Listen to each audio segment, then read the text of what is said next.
What's up, everyone? It's Caddy with Money Investing. Welcome on board for another Market Open live stream starting a little bit earlier today because we do have the most awaited inflation. In other words, the CPI numbers coming out in about 14 minutes. So once again, welcome on board, everyone. I'm trying my best to hide the mic as much as I can. So I've actually turned the screen up a little bit so you guys can't see the color. I just want to make sure the audio is still good. So I can't disconnect it altogether, but hopefully it's the numbers are going to be better than what we were expecting. So once again, thank you so much for joining. We do have the Nasdaq ETF right here on the right, up over 1.36%. We got the Dow Jones a little bit up over 86 basis points, and the SPY ETF S&P 500 is also up over 1%.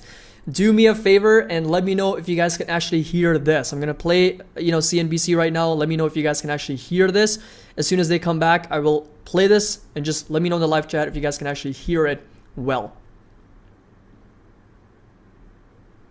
And in the meantime, all right, so let me know if you guys can hear this. About U.S. oil companies being stingy on raising output, oil production is actually predicted to hit a new daily record next year at about 12.8 million barrels per day. That would pass the daily average of 12.3 million barrels per day in 2019. That was the previous record.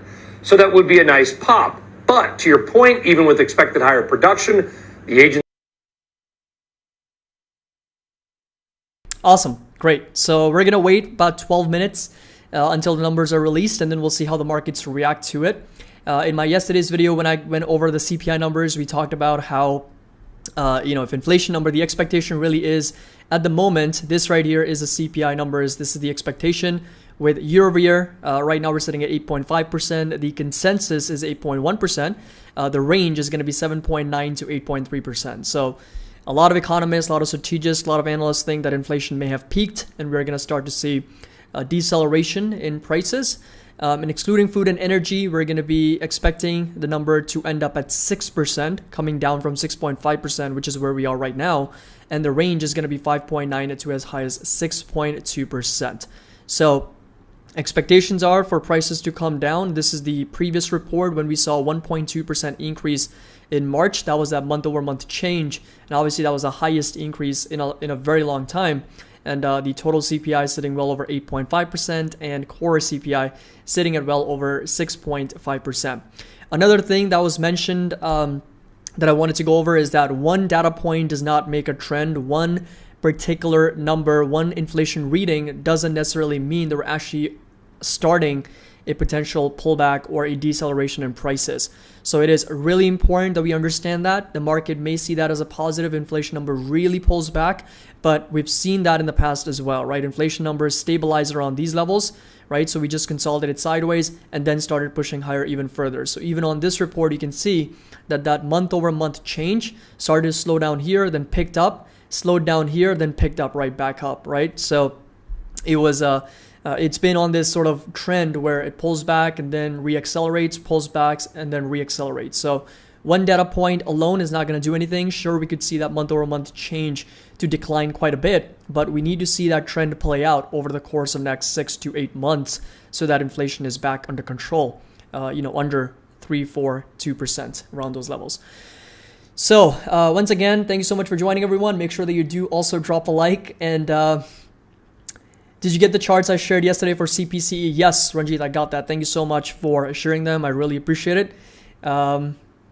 Yep, everybody's ready. 12 minutes. In about 10 minutes now, we're going to find out more about where inflation is going to be for the month of April. So, and then tomorrow we've got the PPI numbers. That's a producer price index. That's going to be the prices for manufacturers and how much businesses are paying for raw materials and all that stuff. And I'm also wearing the greenest t-shirt that I've got, right? This is about as green as I've got in my wardrobe. So obviously it's not super green, but it's something. So we'll see what happens today. And of course, yields are back under 3%. So we got up to as high as 2.999%. And right now we're just back under 2.9.5%. Volatility is still down about 1.4%, still trading above 32, so pretty elevated, but definitely it's starting to pull back here a little bit. So all right, let's just do a quick poll. We got time. We got 9 minutes. Let's just do a quick poll here. So inflation today, what does everybody think? Below 8.5%, at 8.5%, meaning no change. And then we got another option that says higher, above 8.5%. Goes up. All right, let's see. You need to wrap some $100 bills around the mic. Yeah, based on the t-shirt, should be a flat day. So we'll see what happens. So, all right, make sure that you vote. We've got, a little bit over 240 people, so make sure that you do participate. And I want to hear from everyone and where that sentiment is at the moment.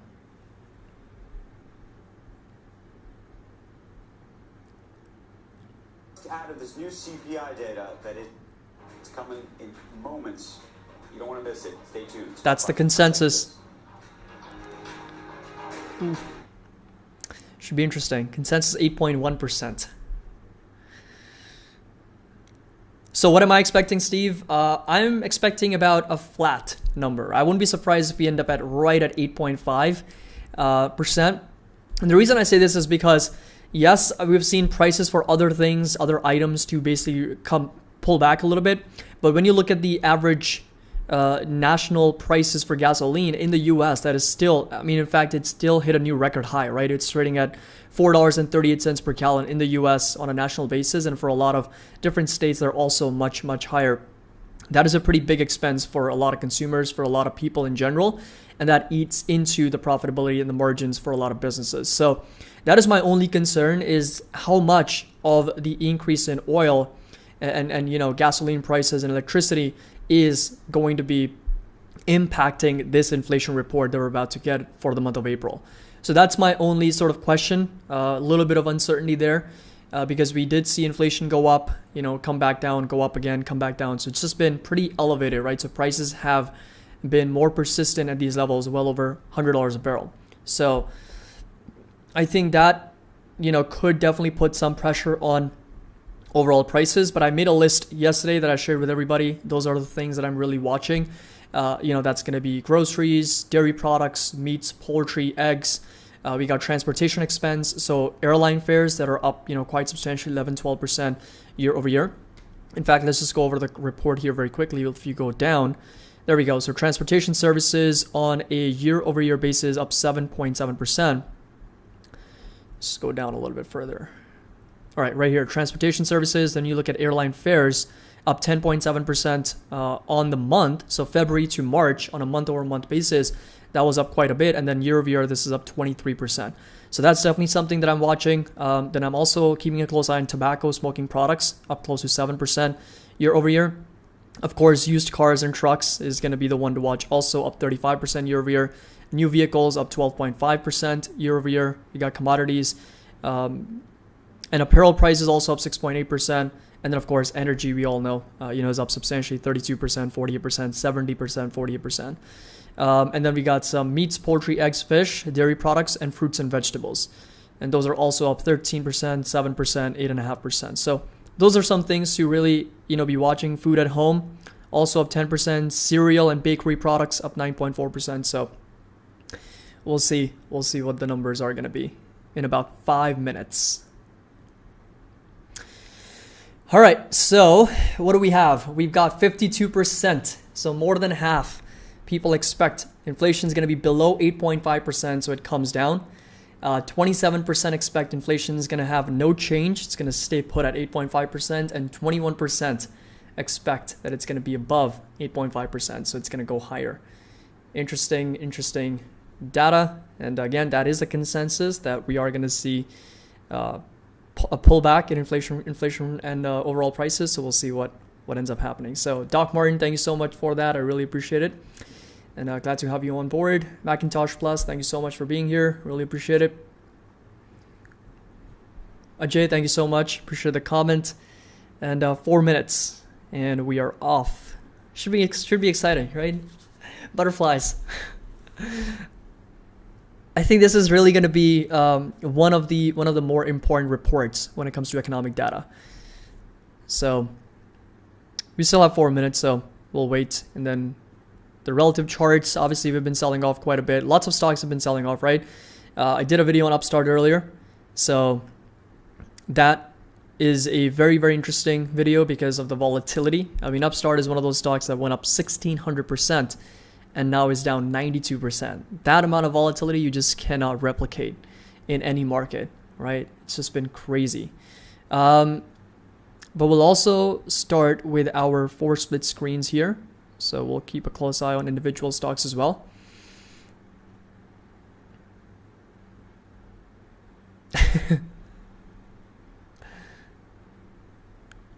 All right, so NVIDIA, how are individual stocks doing here? Let's see. NVIDIA here, up 2%, not bad. AMD, up over 1%. We got PayPal, up 1%.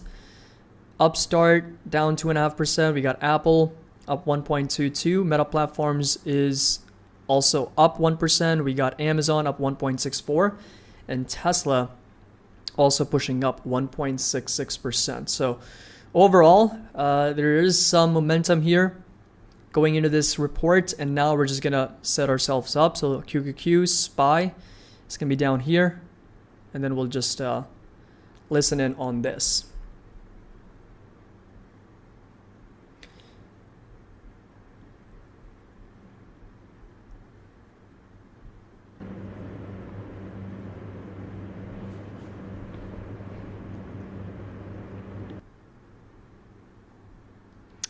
What we'll do is we'll listen in on the news. We'll see how the markets react because the SPY and QQQ are right there. And then we will. Welcome back to Squawk Box on CNBC. We're just under 2 minutes away now from April, the consumer price index for that month. We have a panel. Yeah, usually that's reserved for Jobs Fridays, but we have a panel lined up for you to take us into the number. And then share the instant reaction out of it. Let's bring in Austin Goolsbee, former chairman of the White House Council of Economic Advisors under President Obama, now an economics professor at the University of Chicago's Booth School of Business.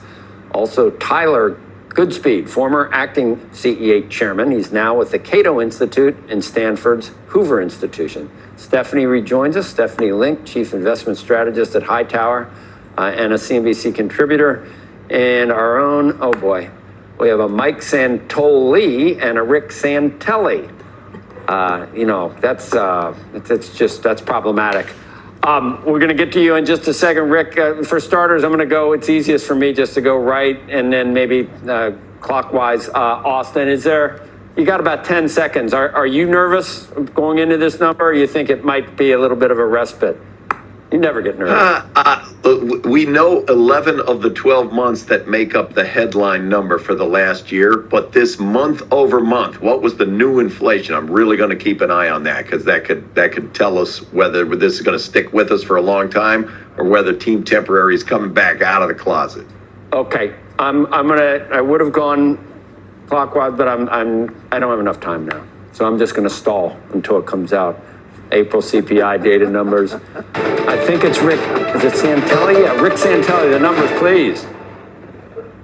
The numbers, please. And here they are, our consumer price index for the month of April. Headline, expected up 0.2 is up 0.3. And do remember, this is a big drop from up 1.2 last month, which was the highest since 2005. If you strip out the all-important food and energy, expected up 0.4, a bit more, up 0.6. The high water mark here is up 0.9, and that was in April of last year, and that went back to 1981. And the money ball, year-over-year headline, up 8.3%. It breaks the streak of 7 higher year-over-years in a row because in the rearview mirror we have 8.5%.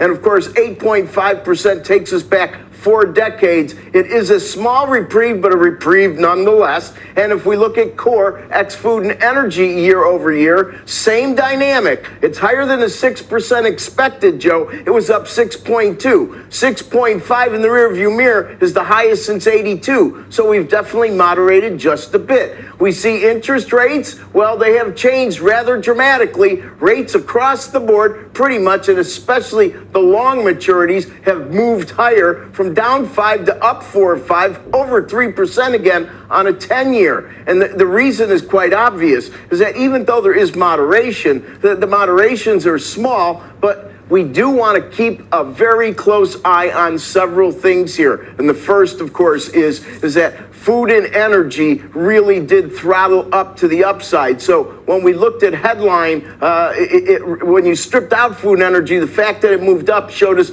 that those moderated a bit in the headline number. Yesterday, what did we learn? $4.37 a gallon. That's a new high for gas. So some of that feature of energy prices moderating a bit may be something tenuous at best. I'll kick it back to the team to discuss some of these numbers. Well, we have some really eminent guests, but I got to go to Mike first because the market reaction has been swift.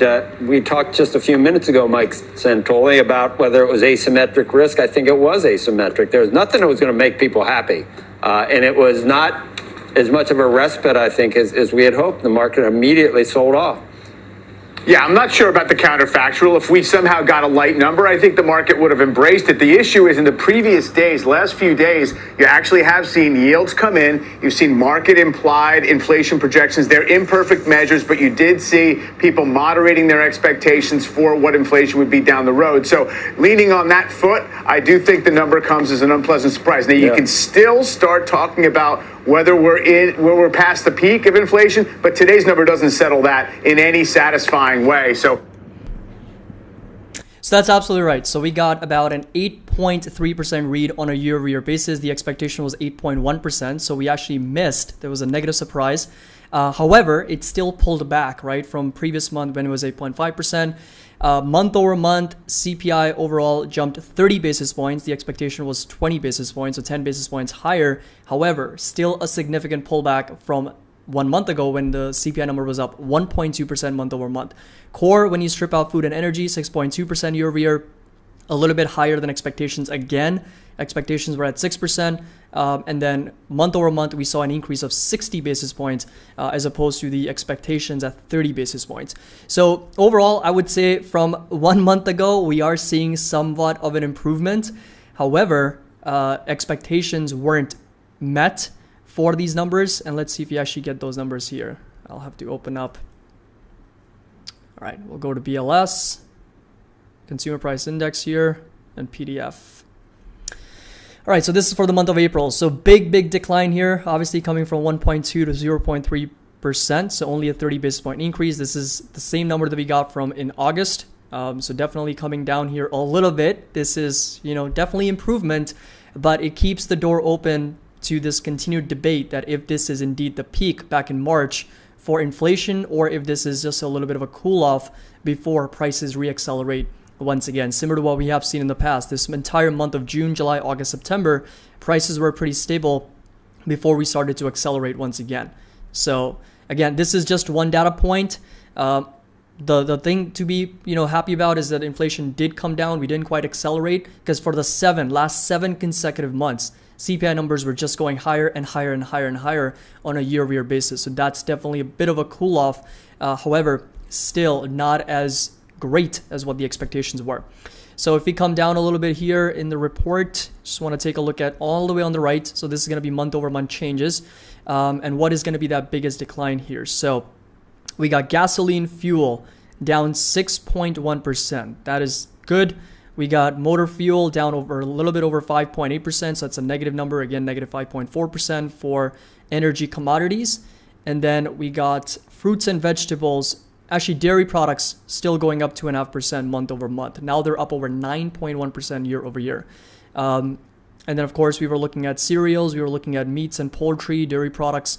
They're all up double digits, 10%, 10%, 11%, 14%. Airline fares, oh, look at that, 18.6%. So when you strip out the food and energy, when you look at core CPI, and under the core CPI items, I was looking at used cars, new vehicles, shelter, and airline fares. Shelter is up only 0.5%, not a big deal. Used car price is actually down 40 basis points. New vehicles up 1.1%, but most of that increase, airline fares up 18% on a month-over-month basis. And now year-over-year, this thing's up over 33%. So that is a pretty substantial increase when it comes to airline fares. So it's the summertime. People are going to start to travel once again. We got earnings from Southwest. We got earnings from Delta, United, all these airline companies. They also mentioned that they are reaching their pre-pandemic revenues once again from 2019 levels. And that could be one of the reasons why prices are once again going up for a lot of these airline companies. But other than that, I think there's no other double-digit increase on a month-over-month basis. It was only the airline fares that was jumped substantially higher, and then energy prices coming down month-over-month, so which is good. But still not as much, not enough, right? That's kind of like the debate here, not enough to make the markets happy right now. And here we are with NASDAQ giving up on all of its gains pre-market, so it's now down 68 basis points. We got the SPY once again red about 30 basis points, and the Dow Jones dropping about 10 basis points right after the report. The yields are back over 3%. Big move in the yields. Just a few minutes ago we were looking at it. It was at 2.95%, and we have moved up quite a bit. 0.04%, up over 1.5% here. So back over 3%, and the market's starting to pull back a little bit. How are stocks doing? Nvidia here down 1.8, AMD down over 1%, PayPal's down over 1%, close to 1%, Google 51 basis points, Tesla is down close to 2%, and Amazon also pulling back 36 basis points. Meta Platforms is down 1.5%, and Apple is also down about 82 basis points. So I would say just the fact that we didn't meet expectations. However, price is still receding a little bit. We can see that, but obviously airline fares definitely pushing up that core CPI, and overall both of them were actually much higher than expectations, but still down from a year-over-year basis and month-over-month as well. So again, it's kind of like a mixed report, right? It wasn't like completely bullish or bearish. It was kind of like in the middle. But right now, if there's any type of mixed report, the market is going to price in more bearishness, and it's going to be a little bit more on the downside uncertainty, other than just rallying and seeing that as a positive. So that's where we are at with inflation, and now we've got about almost an hour till the market opens. So we've got the SPY selling off, QQQ selling off. If there's any stocks you want me to go over, I'm happy to go over those for everybody, and we can take a look at some individual companies as well. So markets could see 8.3%, so good too, because it dipped little, less than 8.5% at the last year. So the consensus obviously was 52% people expected that we're going to see below 8.5%. So those people definitely got it right. We were on point with that.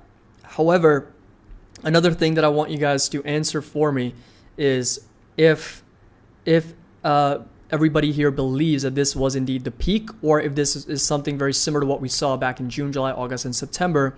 A little bit of consolidation sideways. We're just stabilizing for prices before we re-accelerate once again. So let me know what you guys think about in the live chat, and if this is going to be indeed the peak back in March, or if this is just a bit of a pull consolidation before we start to push higher once again.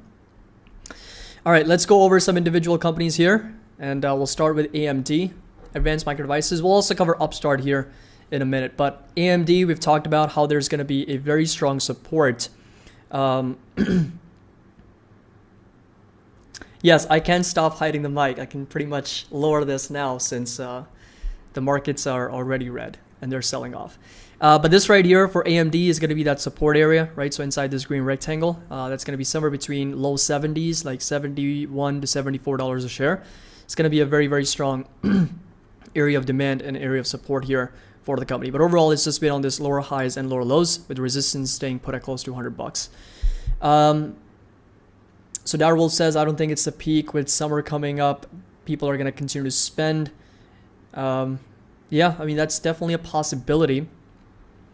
So let's take a look at Upstart, UPST, and we're down, wow, another 7% here for Upstart. So support level really, from an objective standpoint, is going to be down to $22. That's pretty much the all-time low for Upstart. But again, there's just a lot of fear after this inflation report. If anything, Upstart is going to get sold off even further. It's down over 7% now. But my plan would be to kind of DC a little bit more into this into the stock either today or remainder of this week if it continues to sell off even further. So Upstart earnings were not that bad. It was just the guidance cut that really spooked Wall Street and created a lot of uncertainty. I did a video on Upstart earlier today, and this has by far been the most volatile stock. I used to think that Virgin Galactic is one of the most volatile stocks.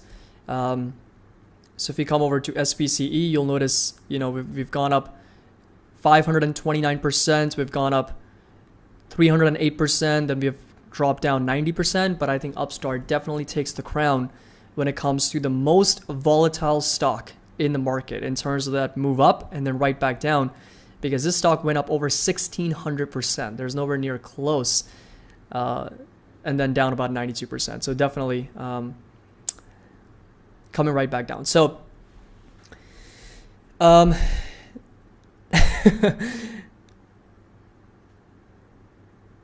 so Upstart is going to go back to 20. It's possible. I mean, it completely depends on the sentiment, really. I mean, in my opinion, based on the forward numbers, based on the forward PE multiples, it's trading at 16 times earnings and 12 times 2023 earnings. So valuation multiples are very, very cheap. It's trading at under, 6 or 5 times sales. So those are very, very cheap multiples, but the sentiment really is what's going to drive the price lower. There's no support up until $22, right, for Upstart. It's kind of like in that no man's land where it's got a big doji candle after the gap down. There's not really any support, no moving averages, a long ways away. So for Upstart to find any bids here is going to be very, very difficult considering the market environment that we're in. How are cryptos doing? So Bitcoin's coming down to that support again, 30,000. That's going to be the level to watch here for BTC, down over 2.7%. So it seems like the market is starting to pull back even further for cryptos. And then Ethereum also coming down to that support inside this green rectangle, sitting roughly at 2,200. So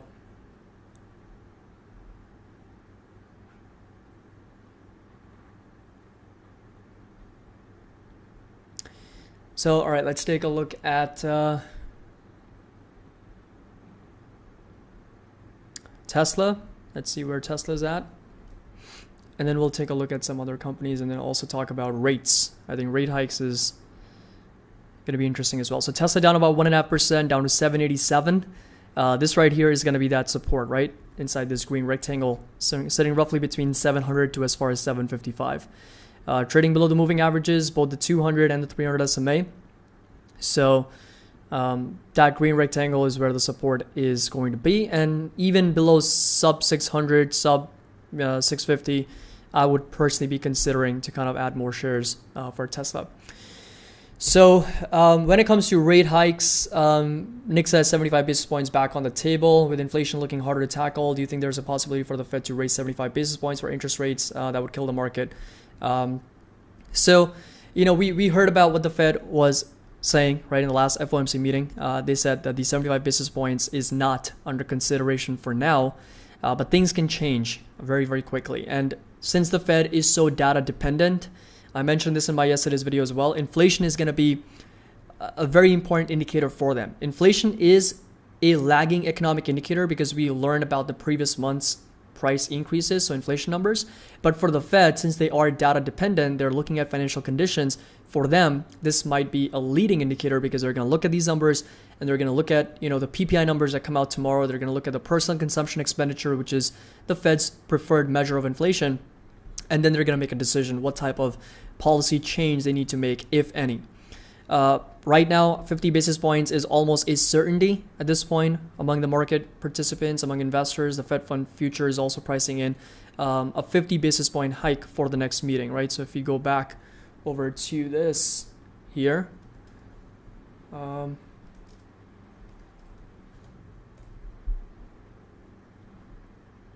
so this right here is going to show us what that next meeting expectations are going to look like from the Fed.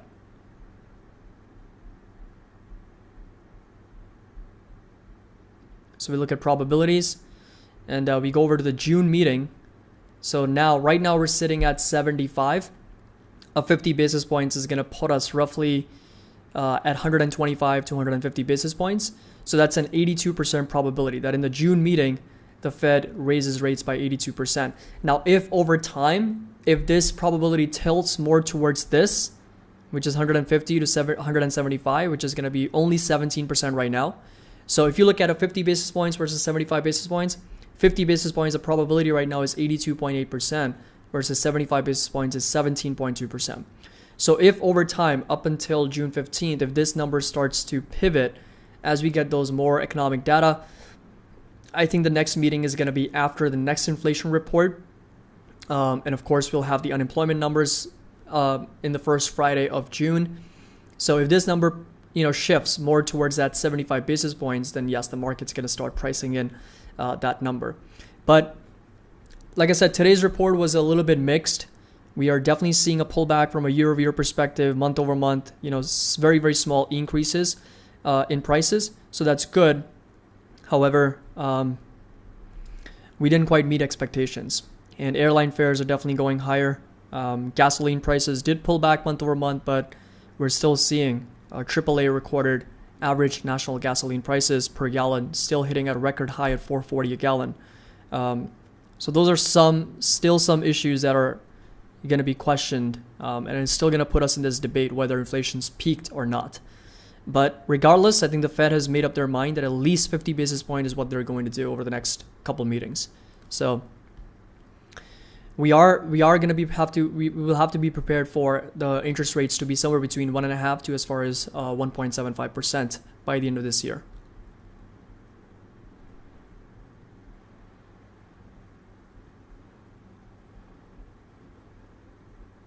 But yeah, so bro, I'm so happy inflation is below 8.5%. Yeah, I mean, this is definitely 7 consecutive increases. And we're finally breaking that streak, coming right back down. But of course, the market is not breaking its streak of red days and red weeks and red months. It's just continuing and building on its streak of even more pain and red in the market. So NASDAQ just dropped from being up 1.5% to now being down 1%.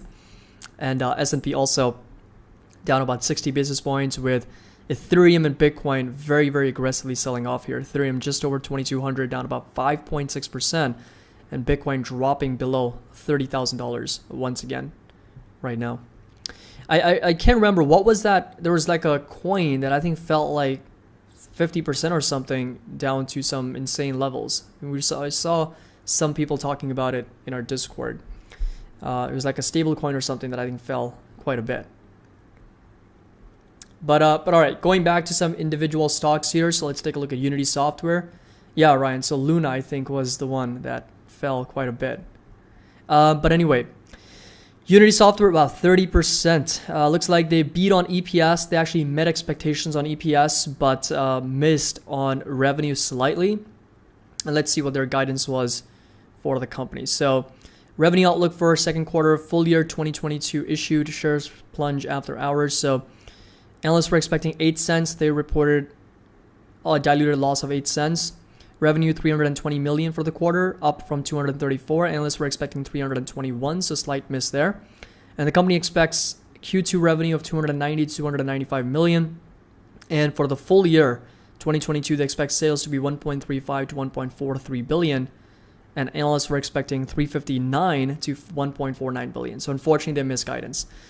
And this is the type of market, man. If you miss guidance, it's just like the end of the world for that stock. It's like a guidance miss, it's over. In the short term, it's just over.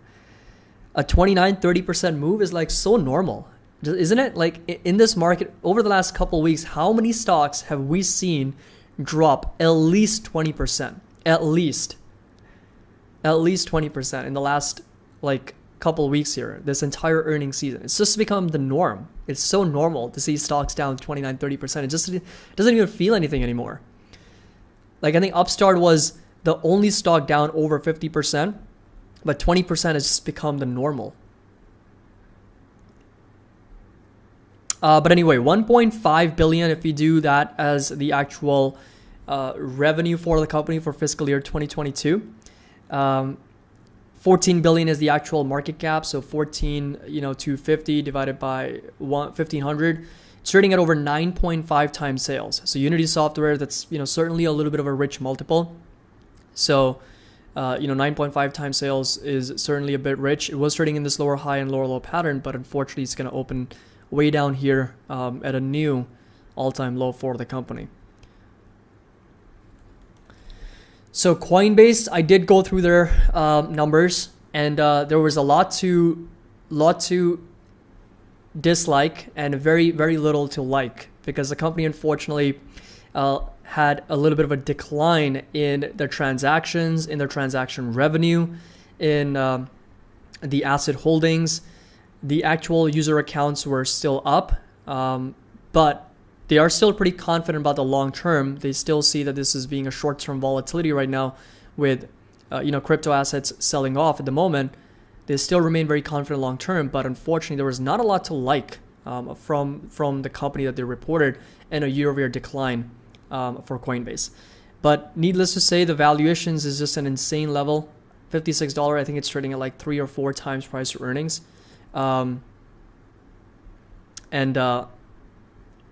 Price to sales, I think, is under even 2 or 3. Yeah, so definitely under 2 or 3. So Mohammed, yes, I did mention that. However, we did miss on expectations. So the Dow Jones estimate was 8.1%. And then we also had the core expectation at 6%. We came in higher than those numbers. And, with this market, even the slightest of disappointment like that is just gonna not be rewarded at all. If anything, it's just going to get sold off. So, yeah, we've got the NASDAQ now down over 1.5%, the S&P down close to 1%, and the Dow Jones down about 0.5%. Ken says, isn't CPI like 12.8? No, it is. We just got the numbers, so it's 8.3% right now for the total CPI year over year. Tesla down to 782, down over 2% right now. With Google down over 1.3%. Amazon also down. We got PayPal. We got AMD down over 2.5%, and Nvidia also down 2.5%. What I will say is that don't rule out anything in this market. Pre-market, we've seen this time and time again. Markets gap up pretty aggressively. We're up 2-3%, and then the rest of the day we just continue to bleed and sell off, and then just grind lower and lower. And then the other side can be very well true as well, right? So we're seeing a big gap down, but then you never know. Intraday, a lot of buyers could potentially step in, but so 8.1 was way too low, to be honest. Yeah, it was definitely a little bit of a higher expectation, but improvement, definitely showing signs of improvement, but there's still a lot of uncertainty right now. And as I said, one data point obviously doesn't make a trend, so we have to wait, for the next 3 to 4 inflation readings for us to really see if inflation has indeed peaked, or it is going to start to reaccelerate even further.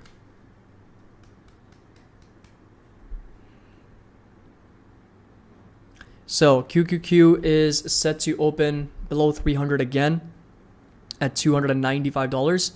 And the next support, unfortunately, from a technical standpoint, is going to be sitting inside this green rectangle, sitting roughly at 267, 268.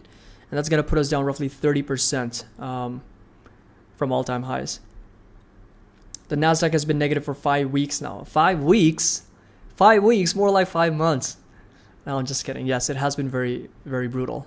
The aggregate, if you look at the markets on an aggregate level, they have not been as painful as some of the individual stocks, because a lot of individual stocks obviously are down 30, 40, 50, 60% in some cases, 80 to 90%, but the overall indices on an aggregate level are still down 15 to 16%.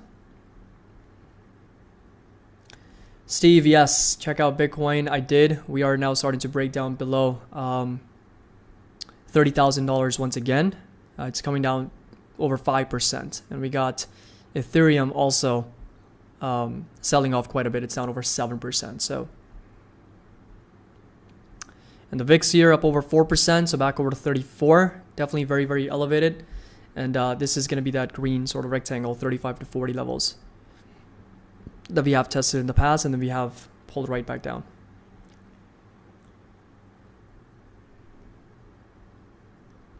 Felt like 5 months, yep, definitely. So, all right, let's just continue. Coinbase, I'm going to be doing a video on them very soon, going over their earnings, but right now there wasn't much to like in the short term. However, valuations, one of the things to really like about the stock, because it's trading at such a cheap valuation anyway. And then I'll talk more about the actual earnings for the company and the future forecast and the intrinsic value for the stock as well, which is, right now at $55, it's getting very, very close to the actual intrinsic value. So what's your next plan, Caddy? Where to DC at this rate? So some of the stocks that I've already talked about, again, we have to have a long-term outlook. It's not like we can keep a short-term outlook and then, go after which sector is going to be performing best, because that's, in my opinion, that's definitely the wrong way to go about it. If you have a 3 to 5 year to 7 year outlook, there's going to be insane amount of deals, right? Especially if you're long-term and you don't need the cash immediately, there's going to be an insane amount of deals in the markets. We're already seeing that. Got my, buy orders set for Meta Platforms, AMD, Amazon, Tesla, Google. Google and Meta Platforms are two stocks that I feel like that are just insanely cheap for the growth rates and the valuations. And of course, AMD at lower levels, NVIDIA at lower levels. And we'll potentially look into Microsoft as well, but under 240. And then if you're looking at some value plays, JP Morgan has just been selling off along with a lot of other banks. And that's probably because of all the recession fears. So as loan volume declines, as mortgage rates increase, there's going to be less refinancing, less new home buyers, less new auto loans, less new personal credit card usage. All that kind of affects the banking sector. So JP Morgan's coming down, decent dividend, over 3.3%. 3M is another dividend stock that I have that I might end up buying more. 4% dividend yield. Walgreens is another one that will potentially do well during a recession. Dividend yield is well over 4.4%. So yeah, that's going to be the strategy, really, to just dollar cost average, sell covered calls, sell cash secured puts, and continue to kind of trade options. And the volatility is definitely high, but it's, as stocks are coming down, as I mentioned, they're just de-risking, right? Risk is coming down significantly. It's not like we're going through this for the first time. It's not like, the S&P has never been down 16, 17%. It's been down so many times that level. And looking at the fib retracements as well, right? Looking at different fib levels, you'll see that the next support really is going to be at 3,800 on the S&P. That's going to put us down 20% from all-time highs into a correction for the S&P. And that 3,800 is going to be that next level that I'm watching. And then for the NASDAQ, 11,400, 11,500 will probably open right there at that level today. And that's going to put us down roughly about 30% from all-time highs. Can you imagine the NASDAQ is now down or going to be 30% down from its all-time highs? So Johnson, what is your buy target for Amazon? 2,200 is, or that's for Google, for Amazon inside this green rectangle. Close to 2,000, as close to 2,000 as I can get Amazon. I will love it. At those prices, this is literally 2020 levels. If you go back further, these are 2018 levels once again for Amazon. So it's coming down to a 4-year low right now. So anything close to $2,000, if I can get for this baby right here, I would gladly pick it up. GLS says this market takes no prisoners. Hey, that was one of my titles. But yeah, you're absolutely right. So do you think Fund 50 for NVIDIA is possible? Absolutely. I think anything is possible in this market. We can't rule anything out. And this is the green rectangle, or that area of support that I'm watching for NVIDIA next. If it comes down to those levels at 150s and low 150s or mid 150s, I would be very interested in buying more shares for NVIDIA.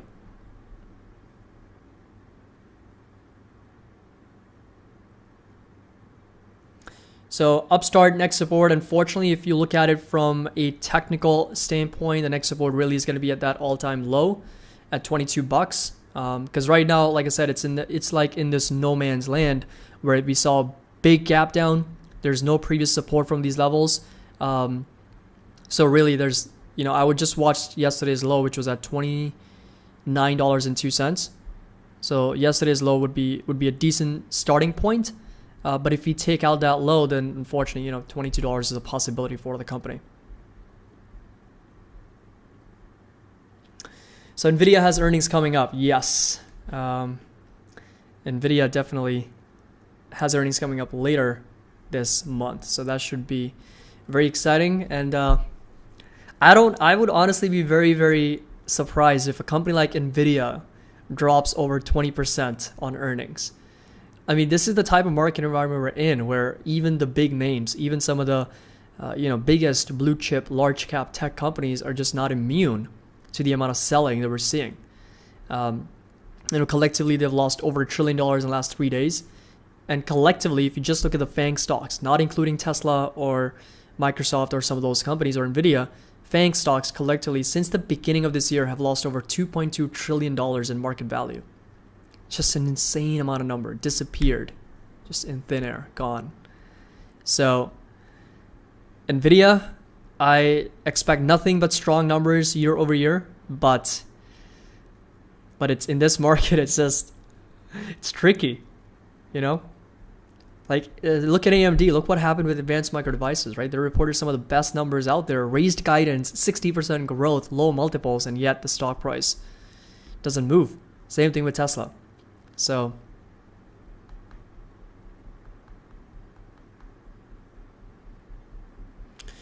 Sufyani, yes, that's a great question. Unity and Roblox gaming miss is a bad sign for Nvidia. That definitely is a possibility for Nvidia stock to also pull back. We've seen a lot of chip stocks, sell off ever since Texas Instruments reported. A few other companies in the semiconductor reported, and they also guided for lower numbers in the future. The whole semiconductor sector has been a little bit under pressure, right? So from all-time highs, it's down close to 30%. Year to date, this is down 26%. By the way, this thing right here broke down from this head and shoulders. 435 was a support. It broke down from this left shoulder, head, and right shoulder, and that next support is going to be 379 for SOXX. If anybody is interested in this one, or if anybody's watching out for this one. So 390 is going to be that next support.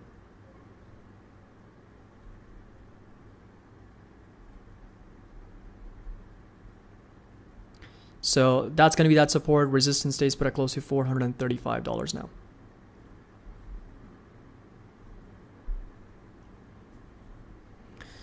So your thoughts on investing in gold and silver in the current environment? You'd expect commodities or things like gold and ETF to do a lot better when inflation is running at a 40-year high. But it just hasn't played out the way it's supposed to. Yes, it's a great precious metal to own. Coming from myself coming from India, you probably already know, but families over here in India own a lot of gold, right? That's one thing that people in India own a lot of, is gold. But it hasn't really moved much, right? Even though inflation in the US is really, really high. 8.5%, now coming down to 8.3%, which is a 40-50-year high. So we're at the same level as where we were back in 2020. We started to pull right back down. And from those highs that we hit back in March, gold is down about 11%. Year to date, it's pretty much flat. So it's definitely outperformed, but we haven't seen that price appreciation. Now, that's not to say that it can't do that, because it's definitely been on these insane bull rallies. So if you go over to that monthly chart, you'll notice that this entire time, since the dot-com bubble burst of 2001 till 2010 or 11, this thing up 641%, right? Pretty substantial move. And then for the next 10 years, it didn't do anything, right? It's just traded sideways. Came down, pushed right back higher, and then consolidated sideways. So, if anything, based on technicals, it could suggest that, we had a big rally, we pulled back, and now we're just gearing up for that next big move to the upside, where we possibly cross over $3,000 per ounce for gold. But it's not going to be a productive asset to own. So there's no harm in putting some allocation to it, very, very small allocation if you want to. But the price appreciation is a little bit tricky from historical measures. And same thing goes true with silver as well.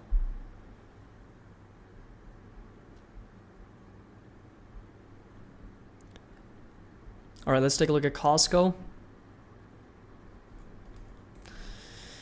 Yes, so Waleed, I will do a video on Coinbase soon. like I said, in the earnings statement, in the earnings report that they released, there was not a lot of things that I particularly liked. There was more things that, obviously the company saw decline in revenue, decline in earnings, increase in operating expenses, decline in the asset classes, a significant decline in trading volumes for both retail and institutions. So there was a lot of things that were obviously down from the previous quarter because Bitcoin has not been performing, right? As prices come down, there was less trading activity, but the company remains confident long term. So I will be doing a video on that very soon. I'll share my thoughts on them as well. But talking about Costco here a little bit, it has definitely been selling off, down about 18%. RSI MACD got really, really overbought. And it's one of the very few stocks that is still trading above its moving averages, right? So above 200 SMA, above 300 SMA right now. So Costco I really like. I've done a video on Costco. I think it's a great value play. Value not because of the valuation, because it's trading at 40 times earnings. So definitely very, very rich multiples. But just from a perspective of, during recessions, Costco is still going to be the one that generates revenue, still does well in sales, because people still need to go there, buy in bulk, buy groceries and items for their home and whatnot. So I do like Costco. I think it's a great company, great brand, a lot of growth potential. The overall chart has just been nothing but phenomenal here, and consistent validation of those moving averages. However, it's always traded at a little bit of a rich multiple. So unless it's come down to far more reasonable multiples, I'm not going to be super interested in that stock.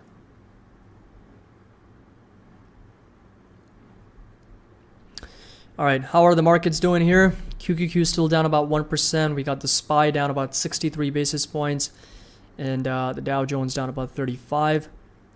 The yields still up over 3%. Bitcoin here still under 30,000, down about 5%. Ethereum also now under 2,200, down about 6.5%. And then oil prices are up very much, 4.5%. So seeing a big move in both crude and Brent, pushing higher.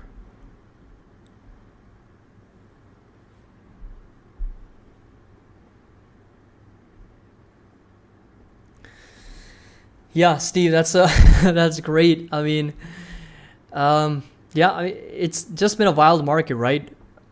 Just about 1 year ago, if you would mention Cathie Wood, she was obviously the sentiments completely changed, right? And that's market. That is literally the market, right? Anybody, obviously, we always got to look at the long term, right? Long term is what really matters in my view. I think it's fair to say that Cathie Wood has had a lot of success in the short term, and that, obviously put expectations at a very, very high level. But now, since the entire market's changed, in other words, we've gone into a different economic environment, obviously her strategies have not performed as well as she had expected. And she's also gone as far as to say that, the Fed is making a big mistake. The economic indicators will be screaming at the Fed to not raise rates. If that actually happens, then, So Unboxing Plus, how much are you down on Upstart? Are you still holding or exited? So I've traded Upstart 3 times. Once we actually traded the stock, and then we closed out that position in the 200s and 300s. The second time we traded options, we closed that position out as well. And right now, I do have a position, a very small position. My average cost is around $45, and I'm down about 20 to 25% on the stock right now. My plan is to get that cost basis possibly under $40. If I can do that, we'll probably be able to do that. If I can get it under $35, then that would be even better. The valuation multiples, in my opinion, are really cheap. The growth rates are still intact. They're still expected to grow 57%. And everything seems to be pretty intact in terms of the balance sheet and the free cash flow as well. So yeah, that's where I'm at with Upstart. But yeah, some of the trades definitely did raise some eyebrows, and the things that she ended up doing with a lot of the trades, selling and then buying and selling and buying, and a lot of other things, it was just very, very difficult to keep up with. So I think some of the biggest positions that she has now is going to be UiPath. This is a stock that, is in the automation. Roku is still another one that I think she's very long-term bullish on. Zoom is another one. In one of her videos, she actually mentioned that a lot of the stocks that she owns will not only go back to their previous highs, but much, much more than that. That's what she mentioned. I summarized pretty much all the videos that she's, talked about.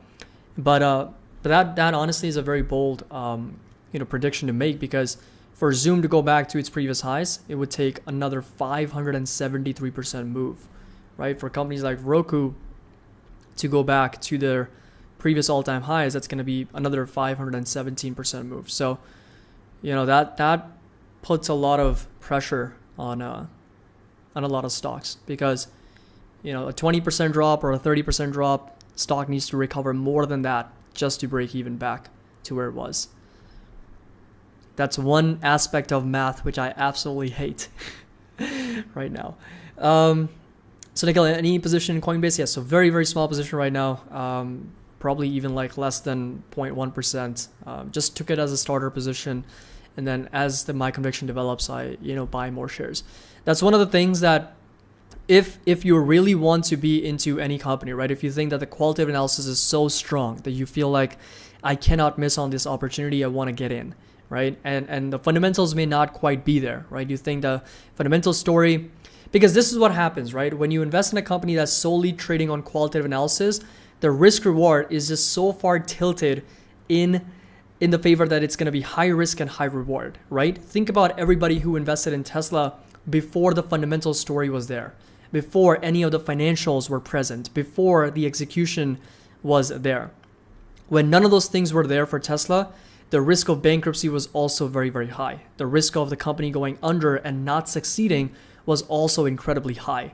But people who invested during that time took on an insane amount of risk for that insane amount of reward.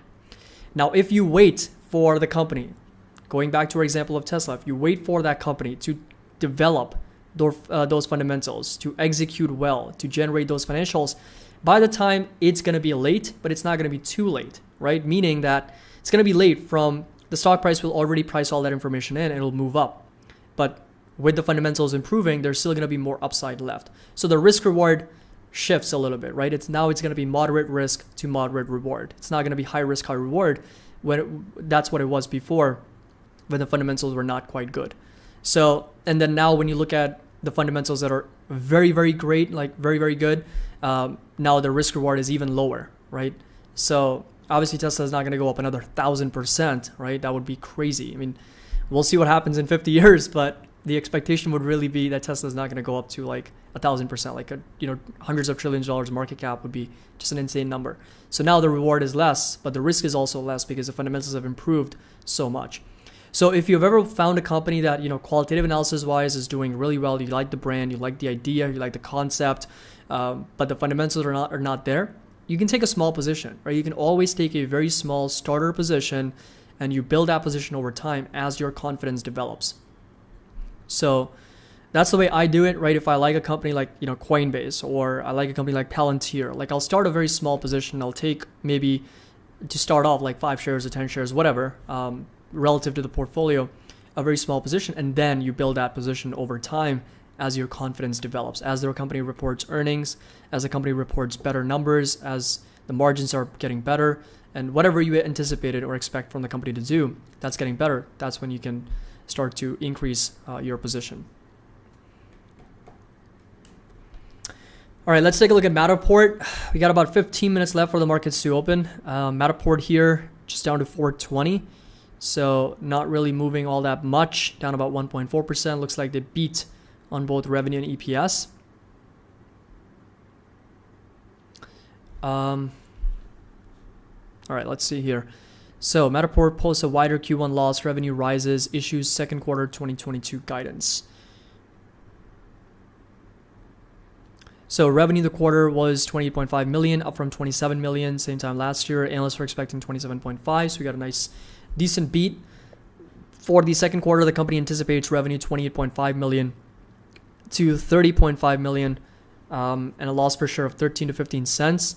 Consensus was 31 million, and the revenue and a loss per share of 12 cents per share. So a little bit missed on the guidance here from the company. That's what we have seen, right? We have seen across the board.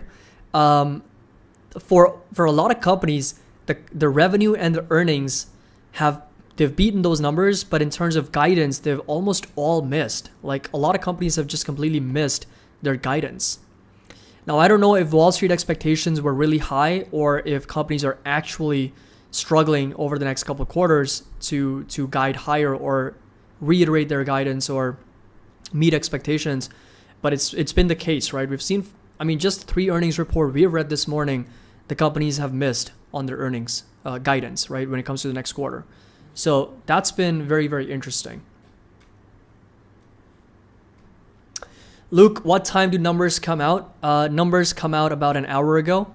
So make sure that you put that on your calendar. They will come out at 45 minutes ago. So I'm just kidding. So numbers already did come out. We got 8.3% for the total CPI year over year. And month over month, we're sitting now at 6.2%. So we did see a little bit of a decline in inflation on a year over year basis. However, still below expectations because the expectations were for CPI to be at 8.1%. We came in at 8.3%. And for core to come in at 6%. And we are at 6.2%. So, all right, let's take a look at Disney. And then we will set up our charts for market open. And go over some upgrades and downgrades as well. Ken says the analysts were up way too high with their guidance to start with. I think that definitely is, one of the reasons why a lot of companies were struggling to meet expectations. I mean, when you look at blue chip companies, right, Apple, Tesla, AMD, some of those companies, analysts always have insane expectations from those companies, right? They literally want picture perfect earnings, and if there's a slight miss or anything that Wall Street doesn't like, then goodbye. The stock's gonna get punished. But this right here is gonna be the overall chart for Disney. What I've done really is I've cleaned up a lot of the charts because there's no point going over some, intermediate support levels because they're just getting broken left and right. So what I did was I'd rather go over this much stronger support at closer to $9,900 a share. For Disney, that's pretty much in line with the September 2017 low from April 2018 low. This right here is December 2018. And during the pandemic, we actually came down to $78 before, rallying all the way up to $200. So that's going to be that next support for Disney. They do have earnings coming up, I think later this week, right? Yeah, I think they have that today. Today after the close, I think they report earnings. So should be interesting as to what they report.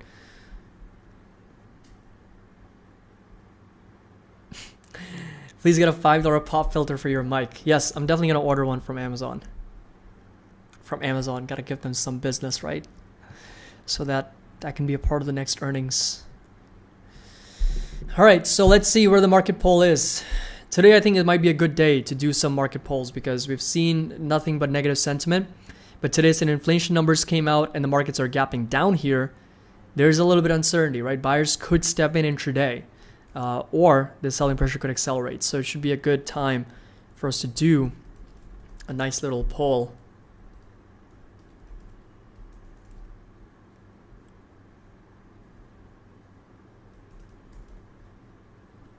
All right, let me know what you guys think.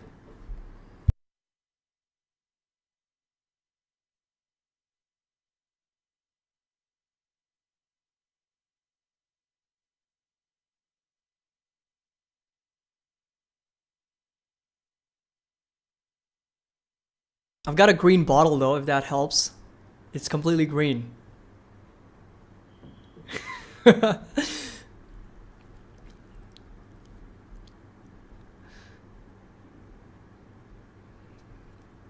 All right, 10 more minutes till market open. Energy is still the clear winner here year to date in our horse race. Mining and commodities ETF has been selling off, only up over 10%. And then we've got all the other sectors obviously down on a year-to-date basis.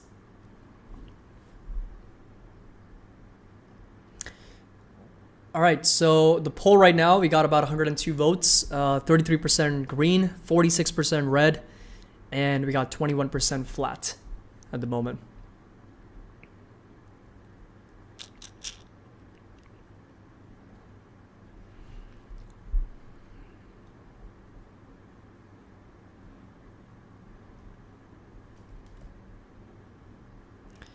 So I want to take a look at the monthly chart here for the S&P 500. This is the overall monthly chart since about 1948, 1949.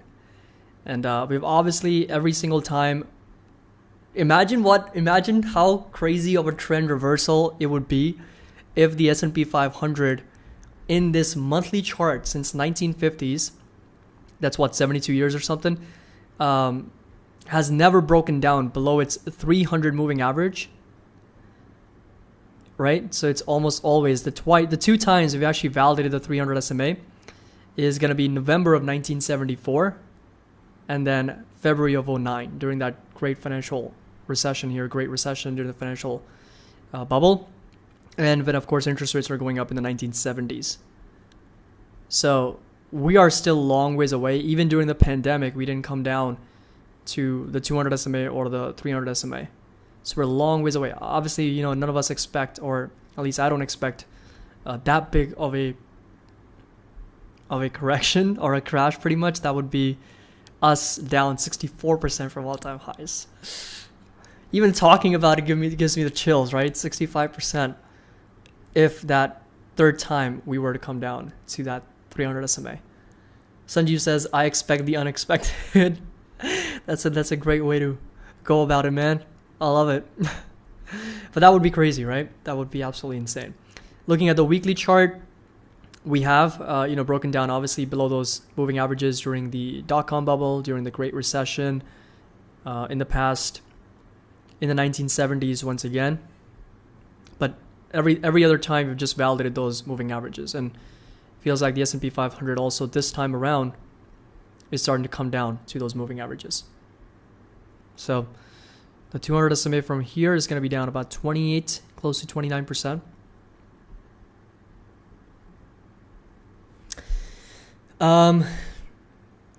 Esteban says the bottle is the only green we will see today. Could you take a look at InMode? Yes, let's take a look at InMode. How is this stock doing? So down about 1%. Yesterday was up 5%. So obviously been selling off quite a bit inside this downtrending channel. And a much stronger support inside this sort of downtrend. And, lower highs and lower lows is going to be 1750.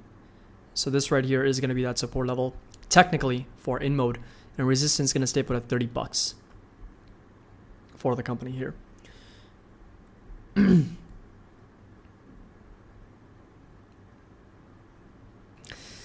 All right, so 48% red. Almost half the people here expecting the markets to be red today.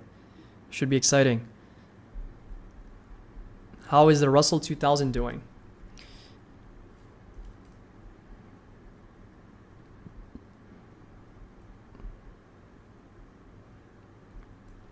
So Russell 2000 down a little bit over 28%. So it is actually down more than the NASDAQ. So small caps still struggling. It's coming down to its previous resistance from October 2018 and January of 2020 as well. Can you imagine where Russell 2000, like the overall valuation multiple is for this? I mean, this might be really, really low, considering that when stocks were selling off, small caps were already trading at lower multiples. All right, what's going on with Bitcoin? What's happening here? So, it's just under 30,000, right? So it's just trading at that support at the moment. So down about 4%, still recovering a little bit. So we were much lower, came down to 29,000. Ethereum was also down over 7%. So a little bit of push higher here. So we'll see what happens in the next 5 minutes when the market opens.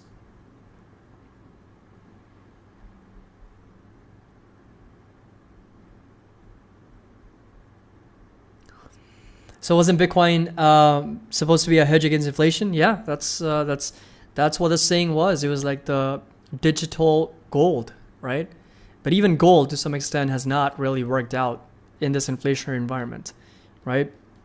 So both gold, Bitcoin, commodities, equities, bonds, everything is down. Real estate is the only asset class that is up, but that's also a lagging sort of asset class, right? You won't see the impacts of what's going on now with mortgage rates going up in 3 to 6 months from now. What may have held up is, maybe art. If you're into, I don't know what other markets yeah, that could be a good experience for you guys to share. Also, if there's any other markets that you invest in, whether it's arts or you know, luxury items, watches, anything that you might invest in that has held up well in this inflationary environment in terms of value.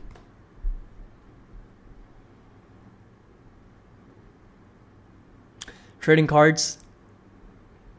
Never been into trading cards, but I've heard that they can definitely appreciate over time.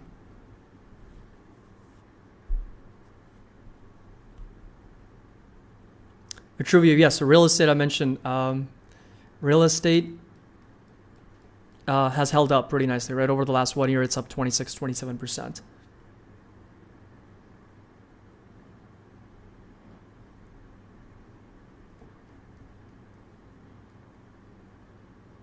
All right, Steve, let me take a look at VERU since you've been pestering me about it, man. All right. Wow, 23%. Very, very nice move. They reported earnings. Well, they are going to report earnings later today. So, very strong move. It's a small cap, right? So, very low market cap, 620 million. Strong revenue growth coming in and a profitable year in 2021. Very, very good. Let's take a look at the actual fundamentals. So we don't have a price to earnings. We have a price to sales at over 10. Negative enterprise value to EBITDA. So I think it's a great prospect for trading it. But you know, fundamentally speaking, long term, I don't see right off the bat a lot of value here, just based on the margins and the valuation multiples and all that stuff. So I might have to do some more research. Again, it's a small cap. I don't really invest in super micro cap companies. Anything less than $1 billion in market cap, I don't really touch that. But I think it could be a nice stock for trading it, right? For trading purposes. All right, so let's just set up for the market open. This is going to be the NASDAQ here. We're going to take a look at the Dow Jones, S&P, NASDAQ on this screen, the 5-minute chart, see if there's any recovery that we can look for. And then, of course, we got the individual stocks ready to drop on this screen. All right, you know what? We'll switch. We'll keep NVIDIA. We'll keep AMD. We'll keep PayPal. We'll keep Apple, Meta Platforms, Amazon, Tesla. For Google, we'll switch. We'll switch it for Palantir. How about that? We'll switch Google for Palantir today.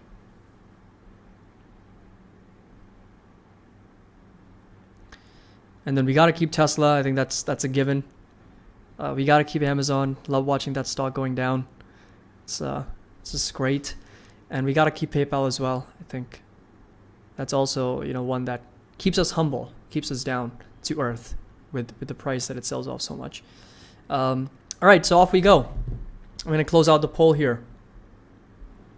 I don't know. My gut feeling tells me that we might see a green day. So we'll see. Because the inflation numbers weren't that bad. We just missed expectations, but we are definitely seeing some retreat from previous levels. All right, off we go. The NASDAQ opening down here, 11,648. The S&P just under 4,000, and the Dow Jones pretty much flat here. Well, what about Terra and Luna? Are those names of actual stable coins?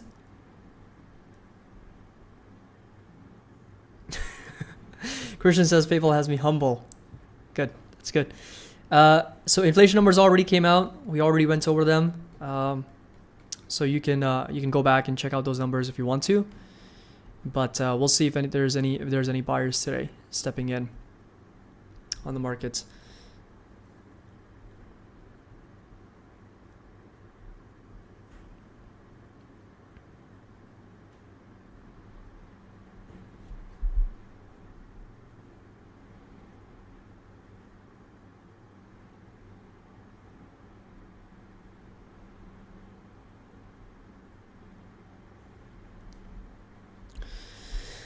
But anyway, Meta Platforms getting a bid here, so getting pushed up higher, 23 basis points. We got AMD also pushing up a little bit.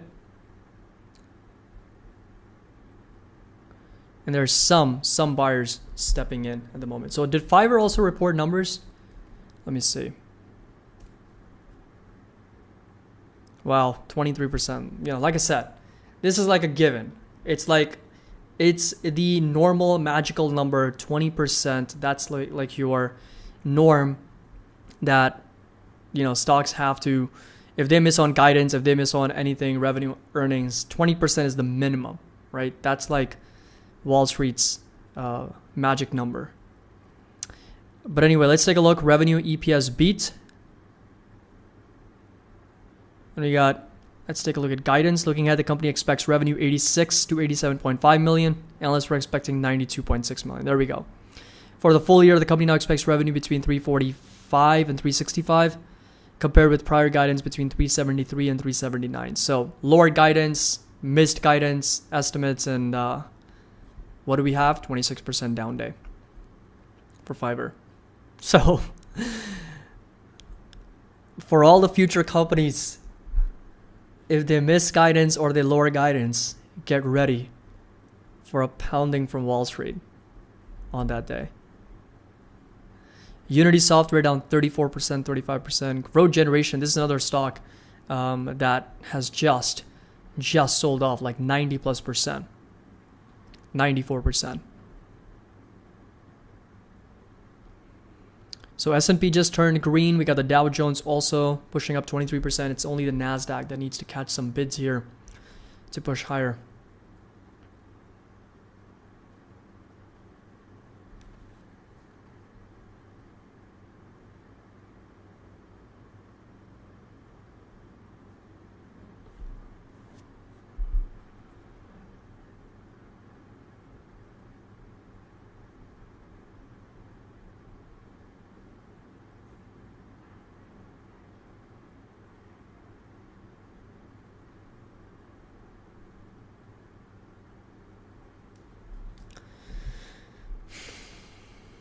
Volatility here more or less is flat. Oil price is definitely pushing higher quite a bit. 5.5% for both Brent and crude. Bitcoin, Ethereum still down close to 5%. All right, what is this Luna USD? Let's just take a look. I have no idea. Is this one? Binance. Wow, 90%. Is it the right one? Oh wow, it's come from 77. Oof. So is this like a coin, right? I'm sorry guys, my crypto knowledge is just not the best. So this is just like a stable coin, just like what, Bitcoin and Ethereum and stuff? I have no idea what Luna was or is. Year to date, 97%. That's an insane drop. So it's literally back to where it was on December 2020.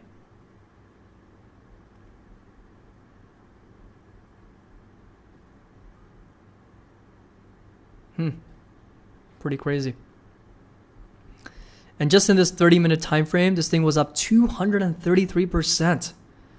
Talk about volatility. Like in this 1, 2, 3, in this 15-minute period, this thing jumped over 230%. Oh, no, I know it's a crypto, but well, I'm not sure what type of coin, what type of use case or utility it has, what type of market cap and all that stuff. But yeah, I mean, this is insane amount of volatility here for this one.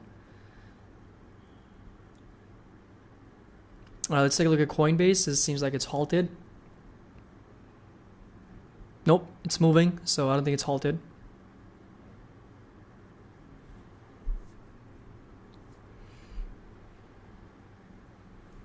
So let's take a look at Terra.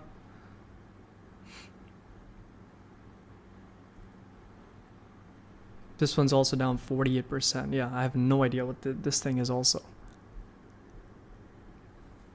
But anyway, enough with cryptos. We're going to go back to what we like, and that is losing money on stocks. And we'll continue to look at the markets here and individual companies. So NASDAQ here, now accelerating a little bit. down over 1.3%. The S&P also rotating back down 68 basis points. And then we got the Dow Jones dropping over 143 points also. Tesla, look at Tesla, down almost 3%. Down to 775. Amazon here, down 1.7. So PayPal kind of holding up for now. But Apple and Meta platforms down 1.6% each. And semiconductors also selling off with NVIDIA coming down to 169. 170, down over 3.3%.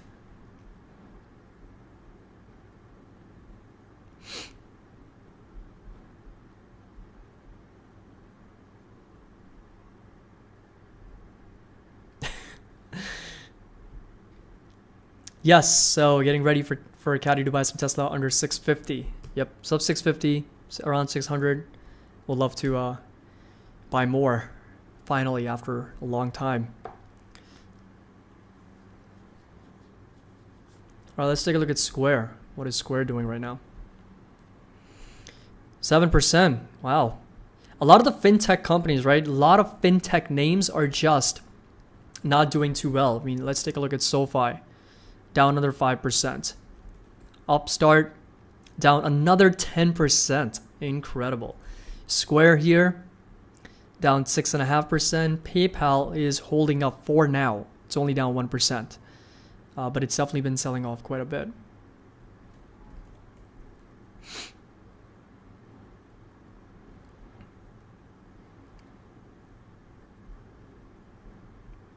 For a lot of individual stocks, this is what like an actual, like a bear market and a crash looks like and feels like for a lot of stocks. I mean, you know, almost I can tell you with the exception of energy, right? Obviously energy sector and a little bit of staples. Almost all stocks are down at least 20%, at least, right? From their all-time highs. Apple, I think this is one of the few stocks that's holding up still. It's only down about 17%, so not 20% exactly, but this market is absolutely brutal. Let's take a look at cybersecurity here. So CrowdStrike down another 2.5%, breaking down under 150. Fortinet's holding up pretty nicely at 263 here. Let's look at Dow 30 stocks. So there we go. Exxon, Chevron once again pushing higher as oil prices are higher, up over 6% with Brent and crude oil. So Caterpillar, Amgen, Johnson & Johnson, Pfizer, UNH all pushing up.